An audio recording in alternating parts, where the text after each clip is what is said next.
என் பெயர் மூர்த்திங்க. நான் Oothukuzhi tipper lorry உரிமையாளர் சங்கத்திலிருந்து வாடகை ஓட்டும் டிப்பர் லாரி உரிமையாளர்கள் பேசுறேங்க. 25/11/2024 அன்று கரூரில் நடந்த கிரஷர் அசோசியேஷன் மீட்டிங்கில் எம்சாண்ட் விலை உயர்த்தப்பட்டுள்ளது. அப்பொழுது பார்த்தால் எம்சாண்ட் விலை 3800 ரூபாய்க்கு விற்ற விலை இப்பொழுது 5000 ரூபாய் உயர்த்தி அதற்குண்டான வாடகை 1000 ரூபாய் என்ற விதத்தில் எம்சாண்ட் ஒரு யூனிட் பொதுமக்களுக்கு செல்லும் வகையில் 6000 ரூபாயாக உயர்த்தப்பட்டுள்ளது. இது பொதுமக்களுக்கு வெறும் சிரமத்தை ஏற்படுத்தியுள்ளது.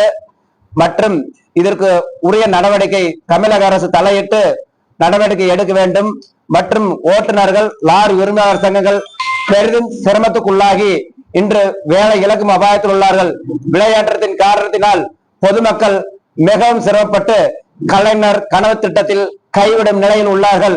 இதன் காரணத்தினாலே தமிழக அரசு உடனடியாக நடவடிக்கை எடுத்து அதற்குண்டான நடவடிக்கை எடுக்க வேண்டும் என்பது எங்கள் ஊத்துக்குழி டிப்பர் லாரி உரிமையாளர் சங்கத்தின் சார்பாக கேட்டுக்கொள்கிறோம். இதற்கு தமிழக அரசு நடவடிக்கை எடுக்கவில்லை என்றால் நாங்கள் காலவரையற்ற வேலை நிறுத்தம் செய்வோம் என கோருகிறோம். இது சம்பந்தமாக திருப்பூர் கலெக்டர் அலுவலகத்தில் 25/6/2011 அன்று நாங்கள் ஒரு மனு கொடுத்துள்ளோம். அப்பொழுது அவர் நாங்கள் நடவடிக்கை எடுக்கிறதாக கூறினார். ஆனால் இன்று வரை எந்த நடவடிக்கையும் இல்லை. அதுக்காக நாங்கள் காலம் தாழ்த்தி கொண்டே இருந்தோம். நாங்கள் வெறும் சிரமத்துக்குள்ளாகியுள்ளோம். இதனால் இனி வேறு வழி இல்லாமல் நாங்கள் காலவரற்ற வேலை செய்வதாக ஊத்துக்குழி டிப்பர் லாரி உரிமையாளர் சங்கத்தின் சார்பாக கேட்டுக்கொள்கிறோம். அதே போல் இன்று தமிழகம் முழு அனைத்து மாவட்டங்களில் விளையாடவில்லை. இந்த 12 மாவட்டங்களில் மட்டுமே விளையாற்றி மக்களை வெறும் சிரமப்படுத்துகிறார்கள்.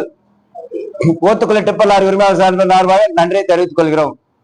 திருப்பூர் மாவட்டத்தில் இன்று ஊத்துக்குழி பகுதியில் சுமார் 250 லாரிக்கு மேல் இன்றிலிருந்து வேலை நிறுத்தம் செய்யப்பட்டுள்ளது.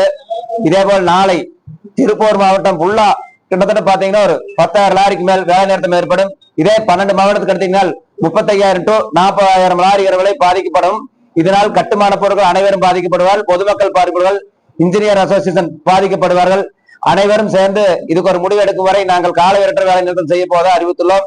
அதே போல் அதிக பாரங்களை ஏற்றி விடாமல் கிரஷர் உரிமையாளர்கள் கவர்மெண்ட் பாசிங் வெயிட் அறிவித்தபடியே ஏற்றிட வேண்டும். இந்த 2 கோரிக்கைகளை முன்வைக்கிறோம். இதுக்கு தமிழக அரசு உடனடியாக நடவடிக்கை எடுக்க வேண்டும் என்று கூறுகிறோம்.